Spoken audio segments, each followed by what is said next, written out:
আদম আলাইহিস সালাম থেকে আমাদের নবী পর্যন্ত হযরত ঈসা আলাইহিস সালাম পর্যন্ত হাজার হাজার বছর গেছে। এর ভিতরে পৃথিবীতে মানুষ ছিল কিনা? মানুষ ছিল কিনা? আদমের ঘরে কোনো আওলাদ হয়েছে কিনা? আচ্ছা, নূহ আলাইহিস সালামের যুগে তো কোনো মানুষ আসেনি না? ইব্রাহিম আলাইহিস সালামের যুগে, মুসা আলাইহিস সালামের যুগে, ঈসা আলাইহিস সালামের যুগে, 1,24,000 পয়গম্বরের যুগে আল্লাহ পাক দুনিয়াতে মানুষ পাঠাইছে। তাদের জন্য আল্লাহ পাক নবী পাঠাইছে। নবী এসে তাদের দাওয়াত দিয়েছেন, তাদের খাওয়াতে যাবতীয় সবকিছুর ব্যবস্থা আল্লাহ পাক করেছেন। কিন্তু আল্লাহ ইচ্ছা করলে আমাদেরকে আদম থেকে ঈসা আলাইহিস সালাম পর্যন্ত ওই নবীদের যুগে দুনিয়াতে পাঠাইতে পারতো কিনা? পারতো কিনা? আল্লাহ পাক আমাদেরকে যে পাঠাই নাই, খুব সম্ভবত আমরা আল্লাহর দরবারে কোনো লিখিত দরখাস্ত করছিলাম, মৌখিক জি, তো আমাদের সকলের পক্ষ থেকে মনে হয় সেই যে বড় নবী করছিল, সেই কে বাগা, সেই কে আমাদের যেহেতু বাংলাদেশ বাঙালি, আমাদের সকলের পক্ষ থেকে মুজিবুর রহমান,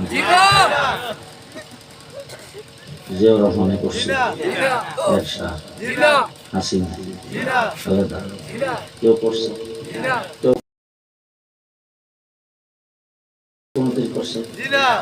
আল্লাহ তাবারক ওয়া তাআলা আল্লাহ পাকের ইচ্ছাধীন আদম থেকে ঈসা পর্যন্ত দুনিয়াতে মানুষকে প্রেরণ করেছেন। তাদের হেদায়েতের জন্য আল্লাহ পাক নবী প্রেরণ করেছেন। আর ওই রূহের জগতে আল্লাহ পাক আমাদেরকে রিজার্ভ করে রেখে দিয়েছেন আখেরি নবী, বিশ্ব নবী, শ্রেষ্ঠ নবী, শেষ নবীর উম্মত বানাইবেন। খুশি না? খুশি, খুশি না? খুশি।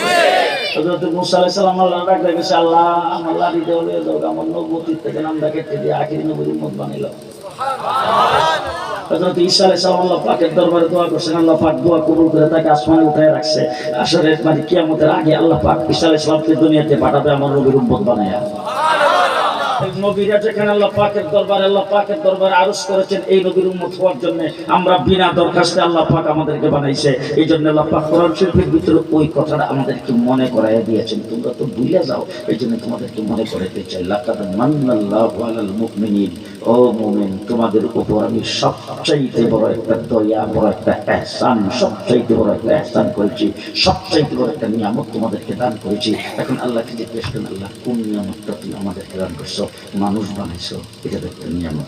মানুষ হিসেবে আমরা পয়সা দিচ্ছি, এটা একটা নিয়ামত। রঙ্গরঙ্গের খাদ্য দিচ্ছ, এটা নিয়ামত। সুন্দরী বিবি দিচ্ছ, এটা নিয়ামত। মা বাপ দিচ্ছ, এটা নিয়ামত। আল্লাহ তুমি শ্বশুর শাশুড়ি দিচ্ছ, এটা নিয়ামত। আপনারা ভালো দামি চাকরি দিচ্ছ, এটা নিয়ামত। ব্যবসা বাণিজ্য দিচ্ছ, এটা নিয়ামত। ধন সম্পদ দিচ্ছ, এটা নিয়ামত। আমরা আল্লাহ পাকের যত নিয়ামতের কথা বলবে, আল্লাহ বলেন না না না, এইগুলির থেকে আরো বড় নিয়ামত তোমাদেরকে দিচ্ছি। আল্লাহকে দেখলেন, আল্লাহ সবচেয়ে বড় নিয়ামতটা কি দিছো?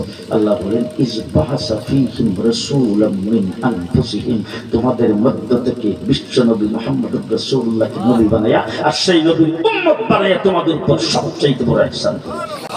সুবহানাল্লাহ, সুবহানাল্লাহ। আমরা বিশ্ব নবীর উম্মত। অন্যান্য নবীর মধ্যে আমরা নবীর মধ্যে কোনো পার্থক্য নাই তো?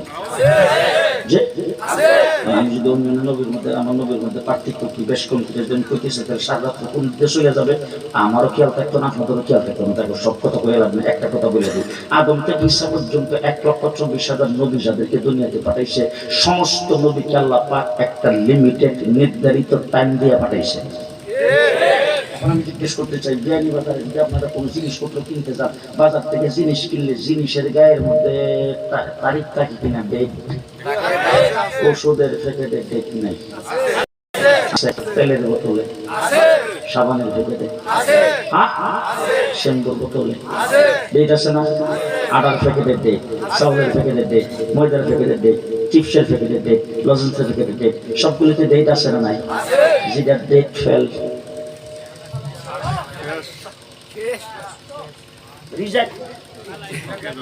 এটা কেউ কিনে? ডেট ফেল যে এটা কেউ কিনে কিনা? এবার মনে করেন একজন লোক ডেট ফেট বুঝে না, কিনা লয়ে যখন বাড়িতে আইতেছে, হঠাৎ বাড়ির গেটে আসার পরে তখন তার একজন শিক্ষিত লোকের সঙ্গে দেখা হয়েছে। তিনি বেটা কি আনছেন দেখি, হাতে নিয়ে আসে দেখে ডেট ফেল।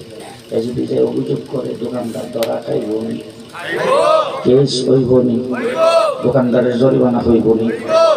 ডেট ফ্যান কোনো কিছু চলে না। আদম থেকে ঈসা পর্যন্ত যত নবী পৃথিবীতে আগমন করেছেন সমস্ত নবীর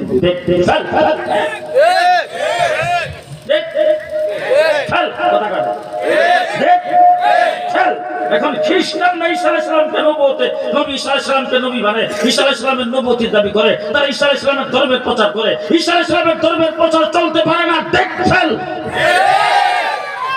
মাসকান্দা দেখেন কেউ যদি কথা না কহে কাওয়া কাদের দলেন দেখছেন ইহুদি ধর্ম প্রচার হতে পারে না, কারণ ইহুদিরা দাবি করে মুসা আলাইহিস সালামকে নবী। মুসা আলাইহিস সালামের ডেট 1,24,000 নবীর ডেট ফেল। ঈসা আলাইহিস সালাম যে কিয়ামতের আগে দুনিয়াতে আইব, ঈসা আলাইহিস সালামের নবুয়তি থাকবো নি? নামাজ পড়বো কয় ওয়াক্ত? ফজরের নামাজ বুধ পড়বো 20 রাকাত। কয় রাকাত? সিজদা দিব প্রত্যেক রাকাতে কয়টা? সুবহান রাব্বিয়াল আলা বুধ কইতো। ওযু করব কি আমার নবীর তরিকা না ঈসা আলাইহিস সালামের তরিকা? আমার নবীর তরিকা। বিয়া শাদী ঈসা আলাইহিস সালাম করে নাই, দুনিয়াতে এসে তিনি বিয়ে করবেন আমার নবীর তরিকায়, তারপরে কাবিন হবে আমার নবীর তরিকায়, মোহর আদায় করবে আমার নবীর তরিকায়, বেগমের সাথে ঘর সংসার করবে আমার নবীর তরিকায়। এটা কি বুঝাইতে পারলাম? অতীতের নবীর ডেট এখন জিজ্ঞেস করতেছে আমার নবীর ডেট তো বোধ 2041। ওই যে হাসিনা কইছিল ভিশন 41 ভিশন 41 আমার আল্লাহ ডাক দেখো রাখ ভিশন 41 ভিশন 24 ভিশন 24 আমি যেখানে ভিতরে ছিলাম তো খালি মনে মনে ভাবতেছে 41 পর্যন্ত যদি ক্ষমতায় থাকে আমরা তো 12টায় বাঁচবো থেকে বাড়ি করবো সব মনের অবস্থা। তো চিন্তা মনে করতেছে আল্লাহ ডাক দিয়ে তো রাত কথা এরপর যেতে কোনো বাইরে এলাম বিএনপি নামলো 28 তারিখে। আল্লাহ আমরা হেফাজতে ইসলাম ফজরের আগ পর্যন্ত সাফল্য করেছিলাম, বিএনপি আসর আগে বিদায়। বিএনপির আসর আগে মাহিরে তৈরি বিদায় করেছে। বিএনপি যখন বিদায় হয়ে গেল এরপরে যখন এদের বিরুদ্ধে কেস করে সবাই দপ্তর শুরু করবো তখন আল্লাহ দিয়েছে আল্লাহ বুঝলাম না দেখা তো যেতেছে 41 পর্যন্ত। আল্লাহ ডাক দেখো এটা ইতিহাসে তো জানাস তো কোরআন শরীফ পড়ছ? কোরআন শরীফের ভিতর সূরা ফিল নাই জি আছে। হাতির পাল নিয়ে এসে বাইতুল্লাহ শরীফ ধ্বংস করার জন্য আমি আল্লাহ পাক ছোট্ট ছোট্ট আবাবিল পাঠাইছি 150টা ওজন 150 টাকা এক একটা 150 টাকা ওজনের সৈনিকের সাথে 3টা করে গ্রেনেড। এক একটা গ্রেনেডের ওজন হইল কলুর দানার সমান। আমরা কথা বুঝতেছেন না? সৈনিক গুলি কত বড়? ওজনে 150 টাকা। এবার বুঝুন তো কত বড় হইব। এরপরে তাদের সঙ্গে যে গ্রেনেড আল্লাহ পাক দিছে এক একটা সৈনিকের সাথে 3টা করে গ্রেনেড, এক একটা গ্রেনেডের ওজন কলুর দানার সমান। উপদিক দিয়ে এসে وأرسل عليهم طيرا أبابيل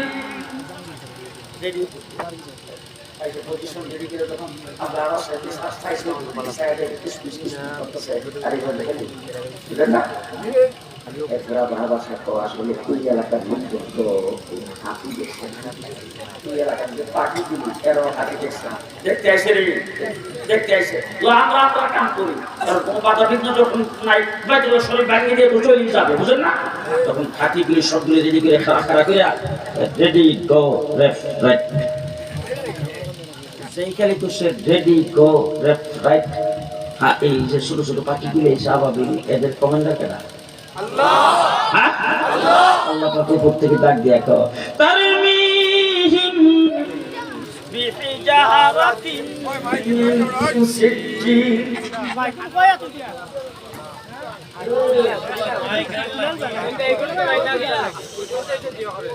আল্লাহ ডাক দিয়ে কো বমিং শুরু কর বমিং শুরু কর। উপর থেকে বমিং শুরু করছে। বমিং এর পরে যায় দেখা গেছে কোনটা হাতির গুস্ত কোনটা মানুষের গুস্ত কোনটা হাতির হাড় কোনটা মানুষের হাড় এটাই চেনা যায় না। হেফাজতে ইসলাম জামাত সব টাকা আমি আবাবের নামাইতেছি মিশন 41 মিশন আমার নবীর মেয়াদ তো আমার কাছ থেকে বলা করে বলতেন আমার আল্লাহ পাকের আল্লাহ যতদূর আমার নবীর নবুয়তি ততদূর। আল্লাহ বলেন রব্বুল আলামিন আর আমার নবী হইল রাহমাতুল লিল আলামিন। আল্লাহ বলেন রব্বুল আলামিন আর আমার নবী হইল রাহমাতুল লিল আলামিন। আমার আল্লাহ পাকের আল্লাহর এরিয়া দূর, আমার নবীর নবুয়তি এরিয়া দূর, আমার আল্লাহ পাকের নবু মানে আমার আল্লাহ পাকের নবুয়তের এরিয়া দূর, আমার নবীর নবুয়তির এরিয়া দূর। আমার আল্লাহ পাক আরশ কুরসি লৌহ কলমের আল্লাহ, আমার নবীও আরশ কুরসি লৌহ কলমের নবী। আমার আল্লাহ পাক আসমান জমিনের আল্লাহ, আমার নবীও আসমান জমিনের নবী। আমার আল্লাহ পাক পাহাড় পর্বতের আল্লাহ, আমার নবীও পাহাড় পর্বতের নবী। আমার আল্লাহ পাক সাগর সমুদ্রের আল্লাহ, আমার নবীও সাগর সমুদ্রের নবী। আমার আল্লাহ পাক কুকা মাকড়ের আল্লাহ, আমার নবীও কুকা মাকড়ের নবী। আমার আল্লাহ পাক মাছের আল্লাহ, আমার নবীও মাছের নবী। আমার নবী আমার আল্লাহ পাক জন্তু জানোয়ার আল্লাহ, আমার নবীও জন্তু জানোয়ারের নবী। আমার আল্লাহ তাবারক তাআলা চন্দ্র সূর্যের আল্লাহ, আমার নবীও চন্দ্র সূর্যের নবী। আমার আল্লাহ পাক জিনের আল্লাহ, আমার নবী জিনের নবী। আমার আল্লাহ জান্নাতের হুর গিলমানের আল্লাহ, আমার নবীও জান্নাতের হুর গিলমানের নবী। আমার আল্লাহ সমস্ত নবীদের আল্লাহ, আমার নবীও সমস্ত নবীদের নবী। আমার আল্লাহ তাবারক তাআলা কুল সৃষ্টি জগতের আল্লাহ, আমার নবীও কুল সৃষ্টি জগতের নবী। আমরা এই নবীর উম্মত, খুশি না বেজার? খুশি না বেজার? খুশি না বেজার? এবার শেষ কথা, আমার শেষ কথা হলো অতীতে যত নবী দুনিয়াতে এসে সমস্ত নবীও দুনিয়া থেকে গেছে, নবুয়তিও কিতাবও মুজিজাও তরিকাও শরীয়তও সব গেছে, কিচ্ছু নাই। আমার নবী সাল্লাল্লাহু আলাইহি ওয়াসাল্লাম দুনিয়া থেকে গেছে গা। হুজুর বুঝো ফজরের নামাজ পড়তো 20 রাকাত, আমরা এখন কাটতে কাটতে 4 রাকাত রাখছি। আচ্ছা, আমার রাসূলের সময় হুজুর ফরজ ছিল 32টা, এখন রয়েছে 4টা। কথা বলেন, কথা বলেন। হুজুর আকরাম সাল্লাল্লাহু আলাইহি ওয়াসাল্লামের সময় হুজুরের ফরজ ছিল 33টা, এখন কাটতে কাটতে 3টা রয়েছে। কথা বলেন, কথা বলেন। রাসূলুল্লাহ সাল্লাল্লাহু আলাইহি ওয়াসাল্লামের সময় মসজিদে যাওয়ার সময় মতো 2 ভাগ একসাথে দিয়ে যাইতো, এখন আমরা ডাইন ভাগ দিয়ে যাই। হ্যাঁ, আজকের থেকে 1450 বছর আগে আমার নবীর দ্বীন ইসলামকে, নবীর সুন্নতকে, নবীর তরিকাকে যেইভাবে রেখে দিয়েছিলেন হুবহু এইভাবেই কিয়ামত পর্যন্ত কেউ শেষ করতে পারবে না। এবার শেষ কথা আমার, কেন পারবে না? কেন পারবে না? 1 নম্বর তো হইল আল্লাহ দায়িত্ব দিচ্ছে, এই জন্য তো পারবে না। এটা তো আপনাদের আমাদের সকলের কথা, কিন্তু কি জন্য পারে না, কি জন্য পারবে না আরেকটা জিনিস ভালো করে একটু খেয়াল করবেন। আমার শেষ কথা আপনাদেরকে বলতে চাই, হযরত মূসা আলাইহিস সালামের সাথে 6 লক্ষ আর ফেরাউন তার উপর আক্রমণ করার জন্য আসতেছে, সাথে হইল 9 লাখ। আর মূসা আলাইহিস সালামের উম্মতের জন্য আসমান থেকে মান্না ওয়া সালওয়া, গরম গরম খানা। কথা বুঝেন নাই? আসমান থেকে খাওয়ার টাইম হইলে খানা আসছে, গরম গরম খানা। কি বাবা, বেহেশত দিয়ে খানা পাকায়া এগুলি খাইছে ওরা। এরপরে মরুভূমি দিয়ে যাইতেছে, পানির কোনো ব্যবস্থা নাই। এই মূসা আলাইহিস সালামের হাতের লাঠি দিয়া বাড়ি দিচ্ছে পাথরের মধ্যে, 12টা নহর জারি হয়ে গেছে। নদীর পাড়ে দাঁড়াইছে, পানির মধ্যে বাড়ি দিচ্ছে, নদীর মধ্যখান দিয়ে রাস্তা হয়ে গেছে। এত সুযোগ সুবিধা আল্লাহ পাক হযরত মূসা আলাইহিস সালামের উম্মতদেরকে দিছে।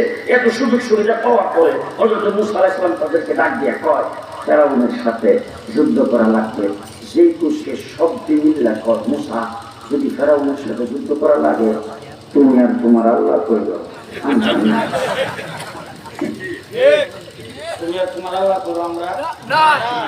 আমি আপনাদের জিজ্ঞাসা করতে চাই, আপনাদের তো কথাই দেয় জেহাদ জেহাদ জেহাদ চাই, চলেন, আমরা নাই। যে কথা কয় জেহাদ জেহাদ জেহাদ চাই, জিয়াউদ্দিন সাহেব চলেন, আমরা নাই। জেহাদ জেহাদ জেহাদ চাই, মুজিবুর রহমান সাহেব চলেন, আমরা নাই। এই তো আপনাদের কথা। এবার শোনেন, ওই নবীর উম্মত মুসা আলাইহিস সালামের উম্মত সমস্ত সুযোগ সুবিধা পাওয়ার পরে, শক্তি সামর্থ্য থাকার পরে তারা বলছে যুদ্ধ করা লাগবে, তুমি আর তোমার আল্লাহ করো। আর আমার নবী 13টা বছর পর্যন্ত নির্যাতিত হয়ে মক্কা শরীফ থেকে হিজরত করে যখন মদিনায় গেছেন, তখন আবু জেহেল 1000 সৈন্য নিয়া, 1000 যোদ্ধা, 1000 ট্রেনিং প্রাপ্ত লোকজন নিয়ে মদিনায় আক্রমণ করার জন্য গিয়েছে। যুদ্ধের সমস্ত সরঞ্জাম তার সাথে আছে। যুদ্ধ করার জন্য অস্ত্র যদি একটা শেষ হয়ে যায়, আরেকটা অস্ত্র পাওয়ার জায়গা তার আছে। কারণ তখন মুসলমানদের পক্ষে কোনো মানুষ নাই, মুসলমানদের পক্ষে কথা বলার কেউ নাই, তাদেরকে অস্ত্র হাতে উঠে দেওয়ার কেউ নাই। আবু জেহেলের পক্ষে সবাই আসে। আবু জেহেল ইচ্ছে করলে অস্ত্র যে কোনো জায়গা থেকে নিতে পারে। এরপর তার শক্তি সামর্থ্য আছে, টাকা পয়সা আছে, ধন দৌলত আছে। 1000 আসছে, 1000-এর বাহিনী, তারা সমস্ত সমরাষ্ট্র যুদ্ধ করার সমস্ত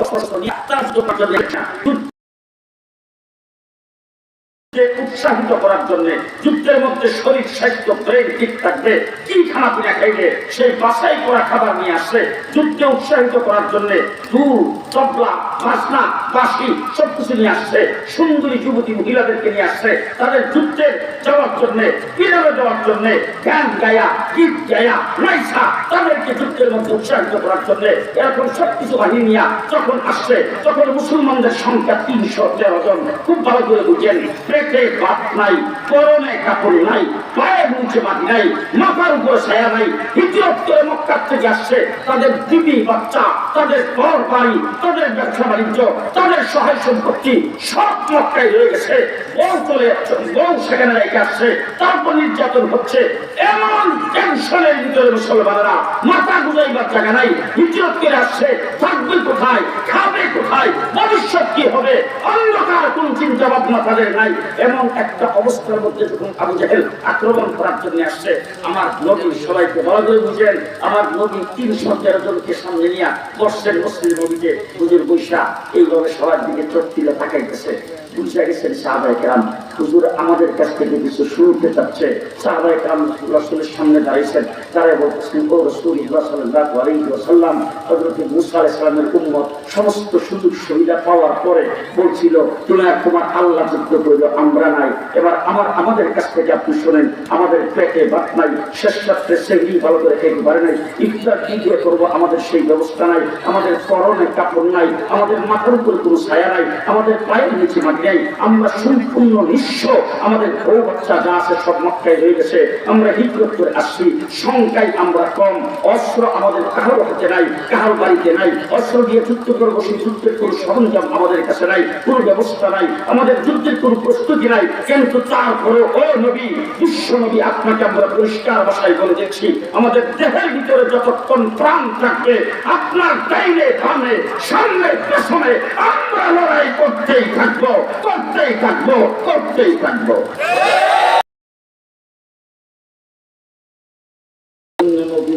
আমাদের মধ্যে কথা বুঝাইতে পারেন, বুঝছেন তো? বুঝছেন তো? 313 জন সাহাবী ওই সময় বলছিল আমরা লড়াই করতেই থাকবো যতক্ষণ আমাদের দেহের ভিতরে প্রাণ থাকবে। এখন আমি আপনাদের জিজ্ঞেস করতে চাই, দিন ইসলামের জন্য আল্লাহ নবীর উপর যদি কোনো দিক থেকে আক্রমণ আসে, দিনের উপর যদি কোনো দিক থেকে আক্রমণ আসে, ইসলামের উপর যদি আক্রমণ আসে, কোরআনের উপর যদি আক্রমণ আসে, আল্লাহর উপর যদি আক্রমণ আসে, ওই অবস্থায় আপনাদের কি বক্তব্য?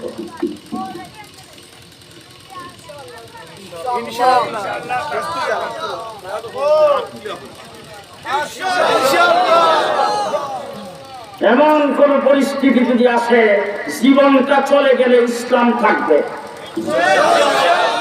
কোনটা রাখবেন, কোনটা দিবেন? জীবন দেব, জীবন দেব। এমন কোন অবস্থা যদি সৃষ্টি হয়, চাল্লা কাটায় দিলে ইমান থাকবে, আর ইমান যদি বাদ দিতে চান তাইলে চাল্লা থাকবে। কোনটা রাখবেন, কোনটা দিবেন? ইমান রাখবেন, চাল্লা জি। মুহাম্মদুর রাসূলুল্লাহ সাল্লাল্লাহু আলাইহি ওয়াসাল্লামের সাহাবী হযরত আমির হামজা আল্লাহর নবীর আপন চাচা। আমি আপনাদের শুধু একটা কথা জিজ্ঞেস করতে চাই, আমার শরীরে রক্ত আছে না? আপনাদের শরীরে রক্ত আছে না? বলেন তো দেখি একটু, আপনার শরীরের রক্ত দাম বেশি না আল্লাহর নবীর চাচা আমির হামজার রক্ত দাম বেশি? বলেন দেখি আমার বাংলাদেশের বর্তমানে 700 কোটি মানুষের রক্ত যদি একত্রিত করা হয়, হযরত হুসাইনের এক ফোঁটা রক্তের সমতুল্য হবে না।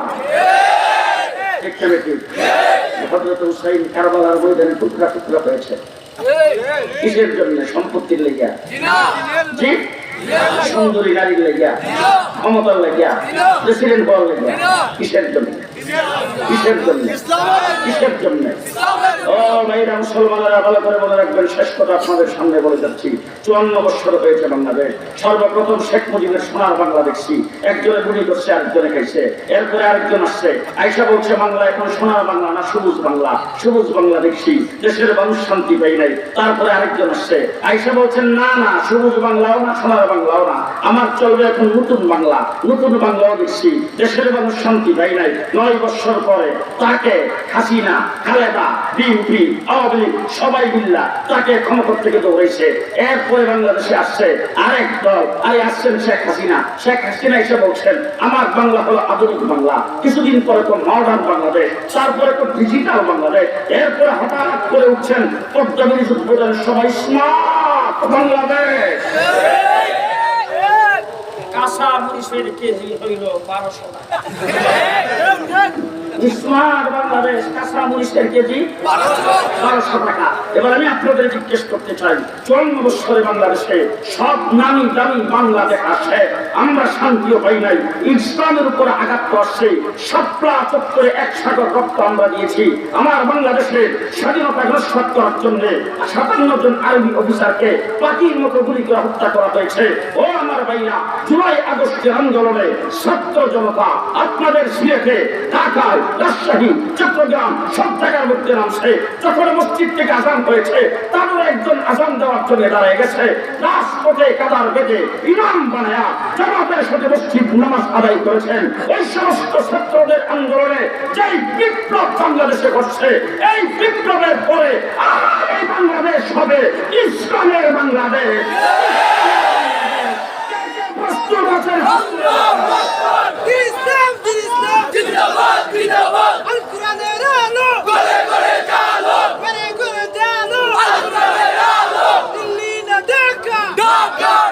ইসলামের বাংলাদেশ, ইসলামের বাংলাদেশ।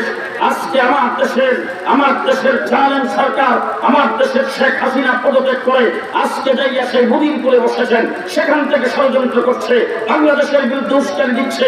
এই অবস্থায় সবাই শিশা দেওয়া প্রাচীরের মতো ঐক্যবদ্ধ থাকতে হবে, মজবুত থাকতে হবে।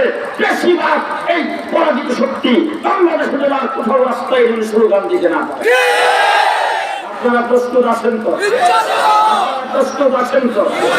পরিষ্কার অবস্থায় বলে যাচ্ছি, আমার যুদ্ধ পরীক্ষা নৌজওয়ান ভাইদেরকে বলছি, ছাত্র জনতাকে বলছি, জীবনে মার খাওয়ার জন্য অনেক শ্রম দিয়েছ, অনেক রক্ত দিয়েছ, দলের জন্য শ্রম দিয়েছ, রক্ত দিয়েছ, শ্রম দিয়েছ, রক্ত দিয়েছ।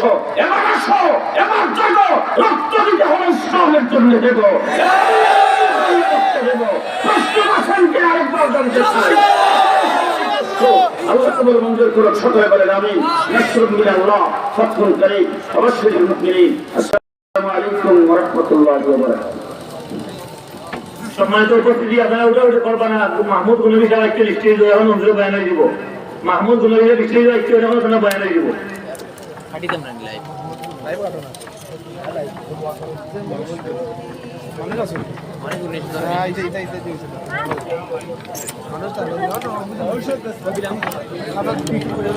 মাইক্রোফোন কি আছে ডাইয়া লাগানি লাগবে।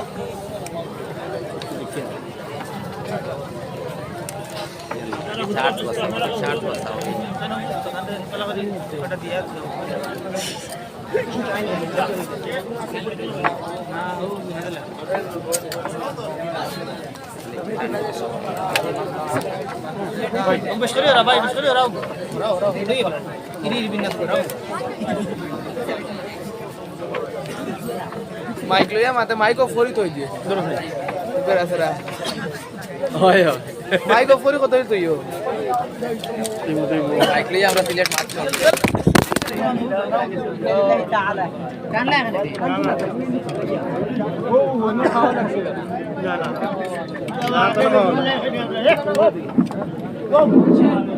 সম্মানিত উপস্থিতি, এখন আপনাদের সম্মুখে বয়ান পেশ করবেন মাওলানা মুফতি মাহমুদুল হাসান চুনবী সাহেব কুমিল্লা। হযরতের বয়ানের পূর্বে কালামে পাক থেকে তেলাওয়াত নিয়ে আসার জন্য ভাই রাহি আহমদকে অনুরোধ করছি।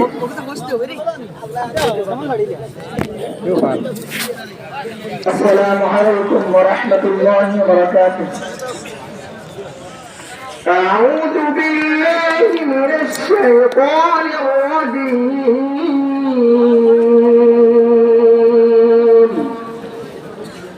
بسم الله الرحمن الرحيم.